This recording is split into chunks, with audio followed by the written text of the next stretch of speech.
Bonjour et bienvenue dans Mindways pour cette nouvelle année 2026. Pour bien commencer l'année, j'avais envie de te partager un sujet d'organisation, à savoir mon second cerveau dans Notion. Le postulat est assez simple. On a tous une organisation qui nous est propre et depuis un certain nombre d'années, je m'intéresse à la GTD, Get Things Done, qui est en gros d'optimiser au maximum mon système. On peut le faire de manière papier, on peut le faire de manière informatique, mais globalement, ce que je retiens des quelques années que j'ai pu passer, c'est qu'on va très vite se disperser avec une multitude d'outils et à la fin, garder un système cohérent devient extrêmement compliqué. On a des tâches d'un côté, des notes sur un cahier ou sur un iPad ou sur une application de notes. On va avoir tout un tas de choses organisées les unes avec les autres, mais garder ce système cohérent avec un seul endroit pour tout gérer devient extrêmement compliqué. Alors j'ai trouvé un outil qui me permet de tout gérer, c'est Notion. Je ne suis pas là pour te convaincre d'utiliser Notion à tout prix, ni te vendre une méthode magique. Je te partage uniquement ce que moi j'ai mis en place en espérant que ça puisse t'inspirer et te montrer un système simple, adaptable, pour pouvoir arrêter. Ce que je veux faire aujourd'hui, c'est t'inspirer et te montrer un système simple, adaptable, pour pouvoir arrêter de porter ton organisation dans ta tête et de commencer à faire qu'elle travaille pour toi.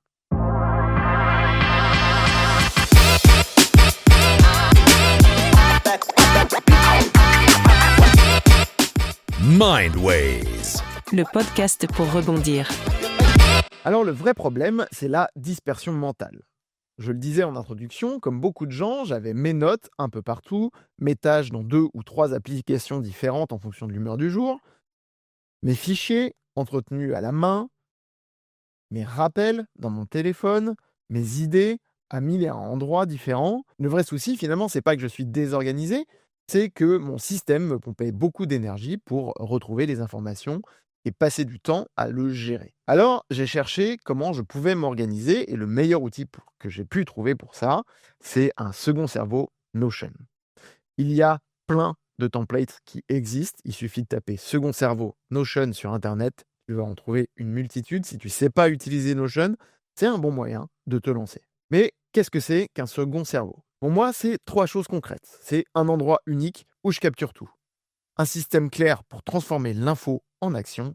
Et enfin, un rituel simple qui garde tout ça vivant sans y passer des heures. Globalement, j'ai une phrase en tête. Si je ne peux pas m'en souvenir, je dois pouvoir le retrouver. Comment s'organise mon second cerveau? Déjà, j'ai une homepage qui va me montrer tout ce que je dois voir à un instant T, globalement sur ma semaine. Qu'est-ce qui est en cours? Quel est le programme de ma semaine? Quelles sont les tâches prioritaires à venir? Et quelques zones importantes, mes habitudes et mon suivi de ressources. Il est organisé en domaines. Les domaines, ils vont être là pour séparer les différents mondes que je peux avoir. Mon monde personnel, mon monde professionnel, mon monde associatif, Mindways, etc. Chacun de ces domaines va ensuite se décliner dans différentes options. Et la première d'entre elles, ce sont les projets. L'idée, c'est qu'un projet, c'est tout ce qui va demander plus qu'une étape. Dans mon système, c'est un peu la pierre angulaire.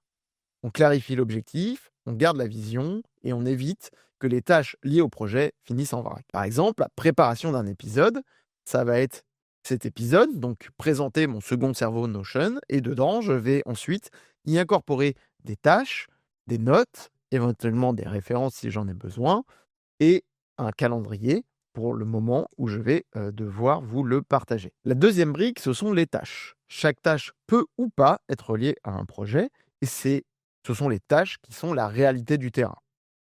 Je ne veux pas de to-do list interminable. L'idée, c'est juste de savoir quoi faire maintenant, au bon moment, et de relier chaque tâche à un projet quand c'est pertinent.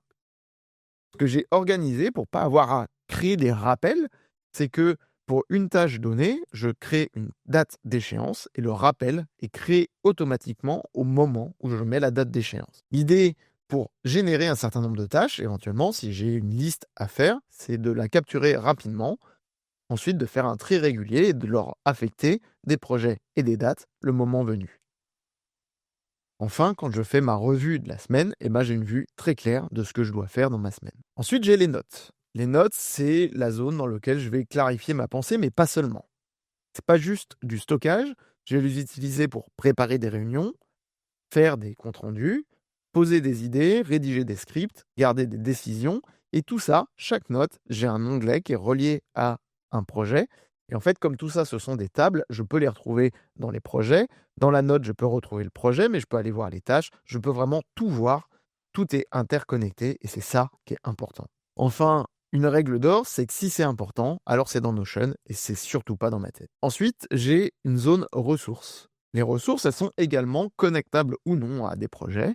L'idée, c'est de retrouver pour un projet ou pour un domaine de vie tous mes templates, mes liens utiles, les documents importants, les références, vraiment tout ce qui va être relié à ce domaine. Par exemple, pour mon domaine personnel, je vais relier tous les liens importants qui m'amènent, par exemple, vers mes assurances, vers ma banque, vers les applications que j'aime bien, vers tout un tas de données que j'ai besoin de retrouver très très rapidement. Ça évite le fameux je sais que je l'avais quelque part, mais je ne sais plus où est-ce que je l'ai mis. Enfin, j'ai des briques contact et entreprise.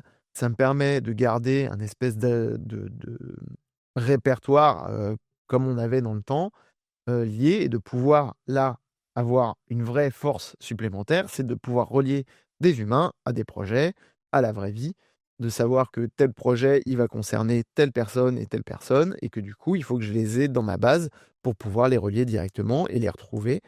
Et par exemple, si je vais sur quelqu'un de données, bah, je peux voir tous les projets avec cette personne que j'ai en commun avec lui. Ça me sert donc à retrouver l'historique, à lier les échanges sur les projets à des personnes et à me rappeler qui a dit quoi.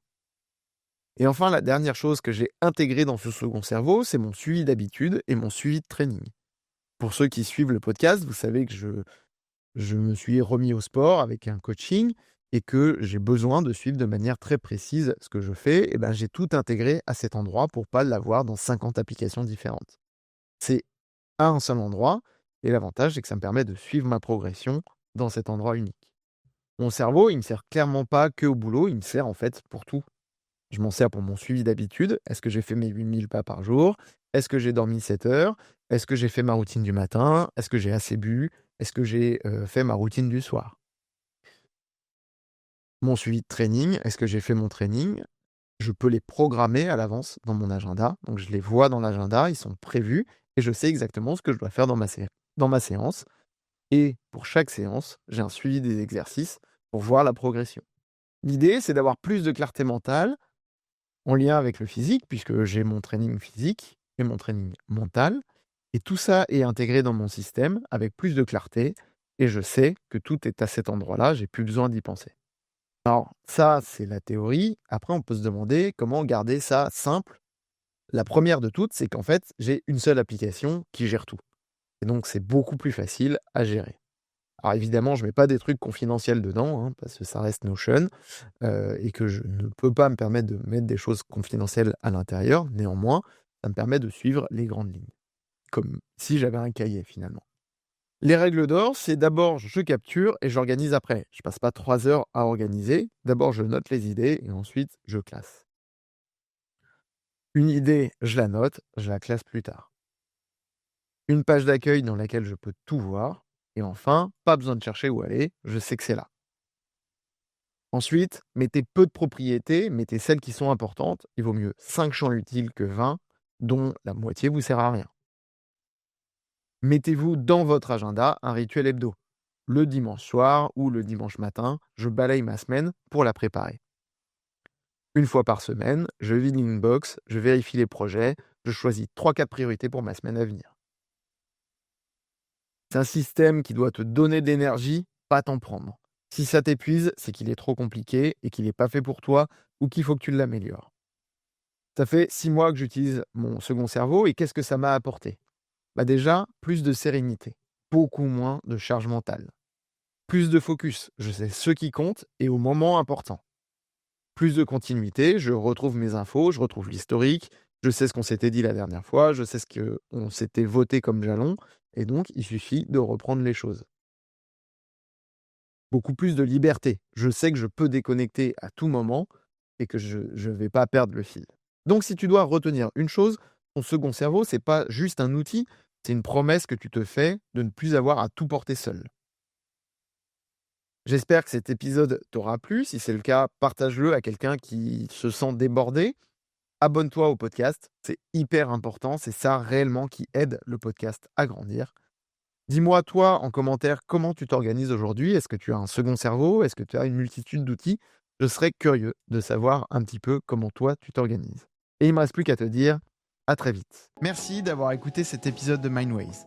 J'espère qu'il t'a ouvert une nouvelle façon de voir les défis, ces moments où tout semble se bloquer, avant qu'une idée, une prise de conscience ou une rencontre ne relance tout. Ce podcast, c'est un voyage à travers les détours de l'esprit entrepreneurial et personnel, les doutes, les rebonds, les visions qui prennent forme malgré les tempêtes. Si cet épisode t'a inspiré, abonne-toi à Mindway sur ta plateforme d'écoute préférée ou à la newsletter sur LinkedIn pour continuer à avancer ensemble, pas après pas. Tu peux aussi me retrouver sur Instagram, @escoreware et mindways_fr pour prolonger la réflexion et partager tes expériences ou simplement échanger entre esprits curieux et ambitieux. Ton écoute, tes retours et tes partages sont le moteur de cette aventure, alors n'hésite pas à partager autour de toi. Merci d'être là, d'oser te remettre en question et de continuer à construire ta voie. Reste audacieux, reste curieux et n'oublie jamais que chaque pas compte pour atteindre le sommet. À très vite.